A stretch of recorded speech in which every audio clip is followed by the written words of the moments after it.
El teorema central del límite. El teorema central del límite, o teorema del límite central, es uno de los resultados más importantes de la estadística. De forma muy sencilla, dice lo siguiente. Tenemos un conjunto de variables aleatorias, x sub 1 a x sub n, cualesquiera. Da igual si son exponenciales, discretas, uniformes o de distribución desconocida. Llamaremos mu sub i a su media y sigma sub i cuadrado a su varianza. Y las sumo y consigo una nueva variable aleatoria que es y. ¿Qué propiedades tendrá y? Pues en general, cuando mezclo variables aleatorias, pues puedo conseguir algo pues, bastante sofisticado. En el caso particular hemos visto en que estas variables sean normales, pues la y va a ser una normal. Da igual cuánto sea n, 1, 2 o lo que sea. Pero en un caso más general es muy difícil saber qué va a resultar de sumar variables aleatorias. Pues bien, el teorema central del límite me dice que si n es muy grande, a medida que n aumenta, cuando n tiende a infinito, mi variable aleatoria y, que es la suma, se va a parecer cada vez más a una distribución normal, independientemente de cómo sean las variables que estoy sumando. Es un resultado muy potente y muy útil, y es el que va a permitir presentar las técnicas de inferencia estadística que vamos a ver en la segunda mitad del curso. Así que si sumamos muchas variables aleatorias, el resultado será una variable aleatoria normal, aunque las variables que sumemos no lo sean. Vamos a ilustrarlo sumando variables uniformes y vamos a ver cómo la suma de variables uniformes es una variable normal. Y para eso con Minitab vamos a generar datos artificiales, vamos a simular datos que nosotros sabemos que siguen cierto modelo de probabilidad. Eso se consigue mediante técnicas matemáticas que nos garantizan que extraemos los datos de esa población. Entonces con Minitab simulamos 5 variables aleatorias uniformes 0, 1. Para eso nos vamos a donde pone calc y luego datos aleatorios y ahí seleccionamos la uniforme. Aquí es donde se generan datos que siguen el modelo elegido. Vamos a generar 300 observaciones de 5 variables. En las columnas C1 a C5 vamos a generar 300 filas de la uniforme 0, 1. Y esto es lo que obtenemos. Esto es una porción de las 300 filas. Cada columna es un conjunto de datos que sabemos seguro que vienen de una uniforme 0,1. Y aquí tenemos sus histogramas, que ya dependiendo del azar, pues tiene una forma rectangular más clara, como en el caso de la C5 o la C2, y otras veces pues hay otra irregularidad. Pero nosotros sabemos seguro que son uniformes. Y ahora vamos a sumarlas. Para eso nos vamos a la calculadora y ahí creamos una nueva variable, le denominamos suma, que es esta operación. Desde C1, C2 hasta C5 las sumamos. Y es esta nueva columna. Este 2.76222 se obtiene sumando estos 5 valores de la fila 1 y así sucesivamente. Y si hacemos el histograma de esta suma, vemos que se asemeja bastante bien a una distribución normal, ¿no? Aquí está dibujada la normal para poderlo comparar. Esto solamente sumando 5 uniformes 0,1. En general, lo que dice el teorema central del límite es que si sumamos un número suficientemente grande, pues siempre vamos a conseguir una distribución normal. Dependiendo de cómo sean, pues necesitaremos sumar más o sumar menos. Vamos a aplicarlo a un ejemplo. Tenemos un proceso productivo en el que es necesario realizar un total de 60 tareas, como está aquí representado. Primero hay que pasar por la tarea 1 y el tiempo que demora es una variable aleatoria, una exponencial de parámetro 1. Luego pasamos a la tarea 2 y el tiempo que demora es una variable aleatoria, independiente de la anterior, pero también es una exponencial de parámetro 1 y así sucesivamente. Al finalizar las 60 tareas, habrá transcurrido un tiempo que será la suma de estas 60 variables aleatorias. Y nos preguntan cuál es la probabilidad de que el proceso se complete antes de 1 hora, antes de 60 minutos. Entonces, el tiempo total es una variable aleatoria y necesitamos saber su modelo de probabilidad para calcular la probabilidad de que sea menor que 60. Entonces, t es la suma de estas 60 exponenciales. ¿Qué modelo sigue la suma de 60 exponenciales? Pues no lo hemos visto en este tema, pero 60 exponenciales ya son muchas exponenciales y lo podríamos aproximar con la normal. Entonces, para aproximarlo a la normal, ¿qué necesitamos? Los parámetros de la normal, la media y la varianza. Vamos a calcular la media de t. La media de t será la esperanza de esta suma. Y la esperanza de la suma siempre es la suma de las esperanzas. Y como es 1 en cada uno, pues es 60. La esperanza es 1 partido por lambda. Como lambda es 1, pues cada uno es 1 también. Y también necesitamos la varianza para calcular probabilidades con la normal. La varianza de cada exponencial es 1 partido por lambda cuadrado. Como lambda es 1, pues la varianza pues también de cada una es 1. Y la varianza de la suma, como estos tiempos son independientes, tengo que es la varianza de una suma de variables aleatorias independientes. Y solamente en ese caso, la varianza de la suma es la suma de las varianzas y me da de nuevo 60. Por lo tanto, la duración del proceso es una normal de media 60 y varianza 60. Y yo quiero calcular la probabilidad de que t sea menor que 60. Y es fácil deducir que es un medio, porque la normal es simétrica alrededor de 60. Y por lo tanto, la probabilidad de que sea menor que 60, pues es la probabilidad de estar a la derecha del eje de simetría, que es 0,5. Así que hay un 50% de probabilidades, o el 50% de los artículos que cubren este proceso demoran menos de 60 minutos en realizarlo. Ahora vamos a aplicar este teorema central del límite a dos situaciones específicas. Uno, cómo afecta a la binomial y cómo afecta a la Poisson. Primero vamos a recordar lo que era la binomial. Para la binomial teníamos un proceso productivo que producíamos artículos y cada artículo simplemente lo clasificamos si era aceptable o defectuoso. En términos genéricos decíamos si teníamos éxito o fracaso al realizar ese experimento de Bernoulli.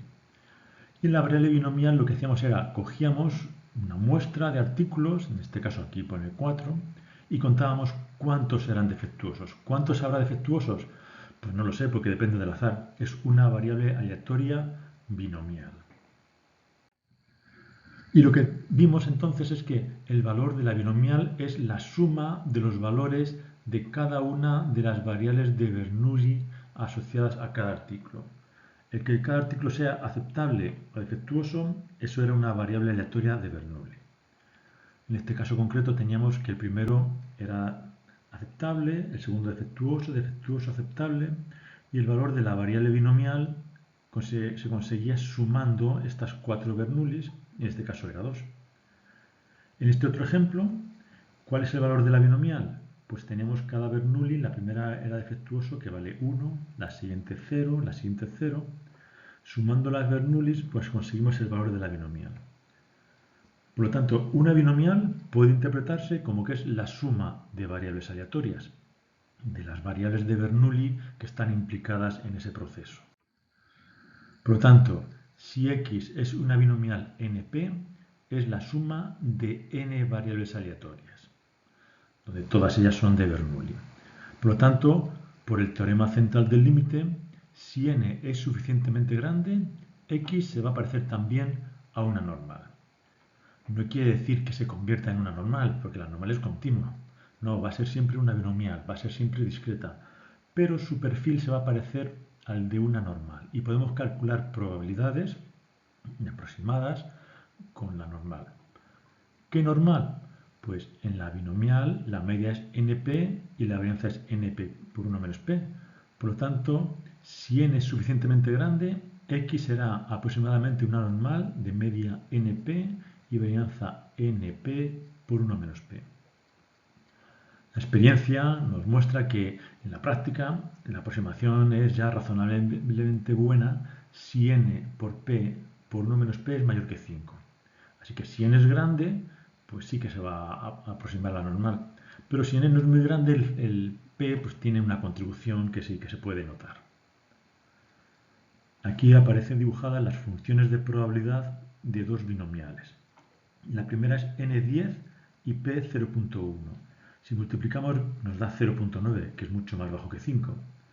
Y por eso vemos que la función de probabilidad no se asemeja a una normal, es una función unimodal, pero con una asimetría positiva.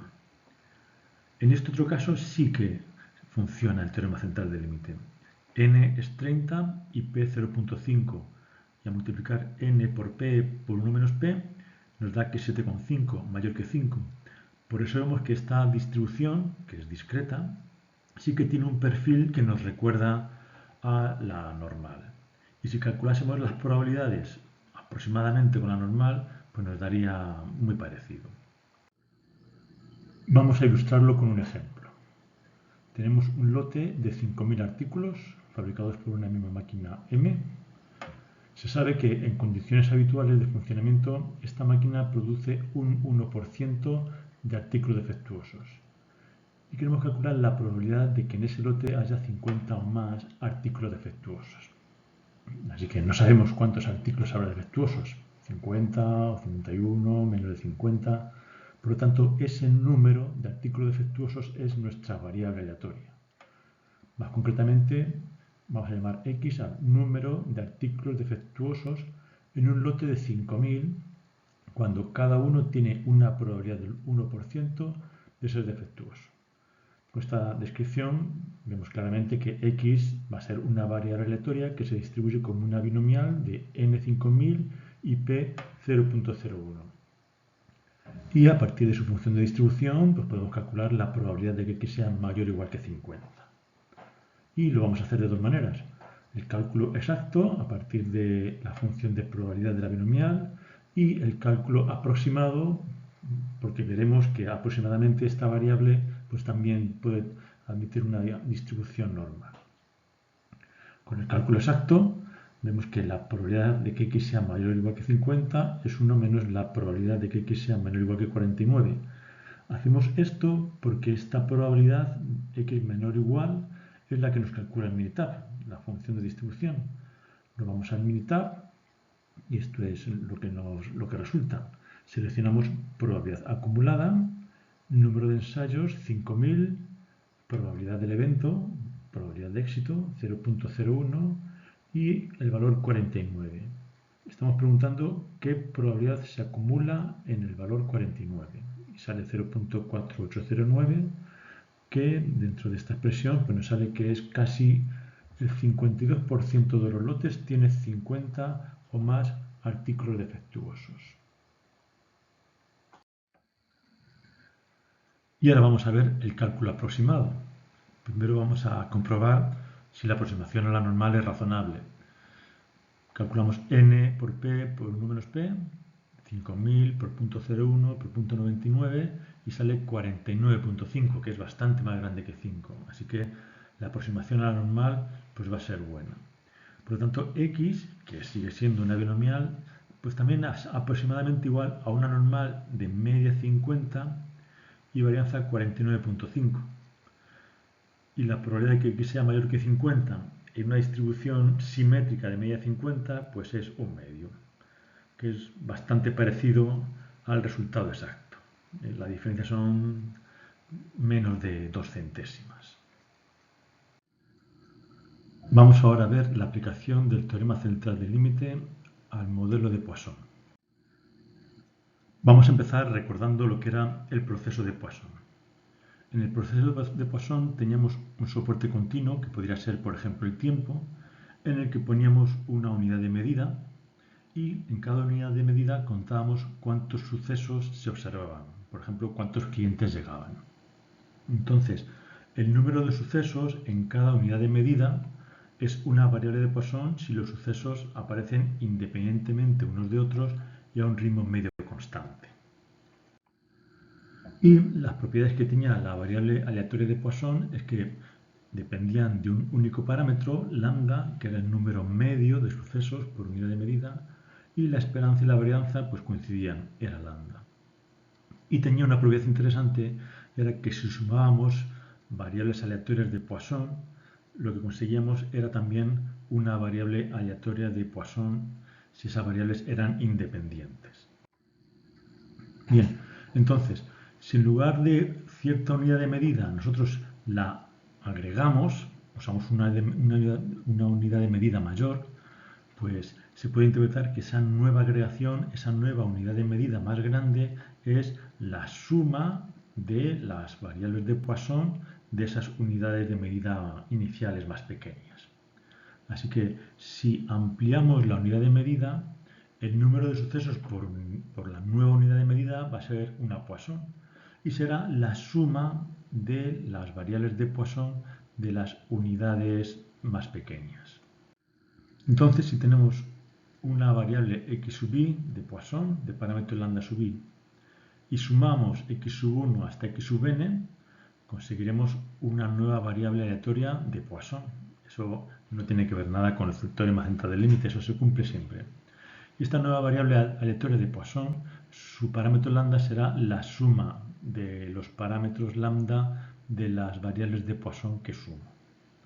Pues bien, si n es suficientemente grande, va a aplicarse el teorema central del límite y y será aproximadamente una normal. En la práctica, ¿cuándo la aproximación es suficientemente buena? Pues la experiencia nos demuestra que a partir de lambda mayor que 5, ya la aproximación a la normal de y es ya razonable. Y sería una normal de media lambda y varianza lambda. En cualquier Poisson, la media y la varianza son iguales. Aquí está ilustrado con dos modelos de Poisson. El primero, un lambda es pequeño, 1.5, y por eso la función de probabilidad pues no sigue un patrón normal, tiene una simetría positiva. En el segundo caso, lambda es mayor que 5, es 15, y sí que se observa el perfil de la distribución que nos recuerda mucho a la normal. Sigue siendo la Poisson una variable discreta, no se transforma en una variable continua, no se transforma en una normal. Es equivalente en el sentido de que las probabilidades utilizando la función de densidad de la normal pues van a ser muy similares a las probabilidades exactas utilizando la distribución de Poisson. Vamos a ilustrarlo con un ejemplo. A un puesto de servicio llegan los clientes a un ritmo medio de 2 clientes por minuto. ¿Cuál es la probabilidad de que lleguen menos de 100 clientes en una hora? Pues bien, vamos a llamar x sub i al número de clientes que llegan en un minuto o en el minuto yésimo. Entonces nos dicen que si los clientes llegan independientemente unos de otros y a un ritmo medio constante, x sub i será una Poisson de parámetro lambda x igual a 2. Y yo lo que quiero saber no es cuántos clientes llegan en un minuto, sino cuántos clientes llegan en una hora, en 60 minutos. El número de clientes que llegue en una hora será la suma de los clientes que llegue en cada uno de esos minutos. Será la suma de estas variables de Poisson. Así que y será la suma de Poisson, que va a ser una Poisson. El número de clientes por hora será una Poisson de parámetro lambda sub igual a 120. Si en un minuto llegan 2, en 60 minutos serán 120. Este número es bastante más grande que 5, por lo tanto esta Poisson se puede aproximar bastante bien a una normal de media 120 y varianza 120. Bien, ahora vamos a calcular la probabilidad que nos piden de que lleguen menos de 100 clientes en una hora, con estos dos modelos de probabilidad, el exacto, la Poisson, y el aproximado, la normal. Bien, la probabilidad exacta será la probabilidad de que y sea menor que 100, como es discreta será la probabilidad de que sea menor o igual que 99. Nos vamos a Minitab, seleccionamos la distribución de Poisson, que ya lo hemos hecho otras veces, seleccionamos la media de la Poisson, que es 120, y la constante de entrada 99, y calculamos la probabilidad acumulada hasta 99. Y nos sale que es aproximadamente 0.028. Como lambda es mayor que 5, ahora vamos a calcular la probabilidad aproximada usando la aproximación del teorema central del límite. De nuevo, la probabilidad de que y sea menor que 100 será de que sea menor o igual que 99. Y ahora vamos a la normal de media 120 y desviación estándar raíz de 120, que es 10,9545. Y entonces la probabilidad acumulada hasta 99 es 0.028 también. Sale prácticamente lo mismo que antes. Así que vemos que sí que funciona el teorema central del límite en este caso. Y esto es todo. En las diapositivas encontrarás, si te interesa, otros modelos de probabilidad que se presentan solamente a título informativo, por si quieres familiarizarte con otros modelos que también se utilizan mucho en la práctica, aunque no son materia de evaluación.